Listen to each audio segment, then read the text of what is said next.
Pathanamthitta അടൂരുകാരനും Indian കരസേനയിലെ ഓഫീസറുമായിരുന്ന S രാജേന്ദ്രക്കുറുപ്പിന്റെയും വീട്ടമ്മയായ ബീനയുടെയും ഇളയ മകൻ. ചേച്ചി രജനി. പട്ടാളം വിട്ട് അച്ഛൻ നാട്ടിലെത്തി LICയിൽ ജോലിയിൽ പ്രവേശിച്ചു. അങ്ങനെയിരിക്കെ രാഹുലിന് 4 വയസ്സുള്ളപ്പോഴാണ് അച്ഛൻ മരിച്ചത്. തുടർന്ന് ആ ജോലി അമ്മയ്ക്ക് കിട്ടി. അമ്മയുടെ ചുവടുപറ്റിയായിരുന്നു രാഹുൽ പിന്നീട് വളർന്നത്.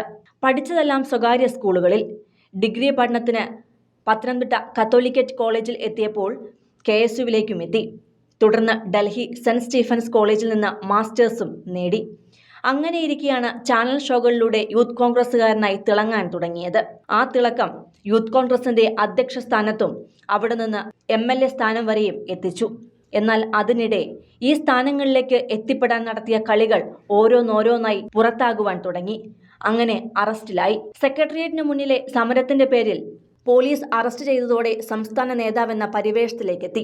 അതിനിടെ എതിരാളികളെയും പാർട്ടിയിലെ ഉന്നത നേതാക്കളെയുമെല്ലാം അസഹിഷ്ണുതയോടെ വിമർശിച്ചത് രാഹുലിന് വിനയായി. ഒടുക്കം സ്ത്രീകളോടുള്ള മോശം പെരുമാറ്റത്തിന്റെ പേരിൽ മല പോലെ വളർന്നവൻ അടിതെറ്റി വീണു എന്നതാണ് സത്യം.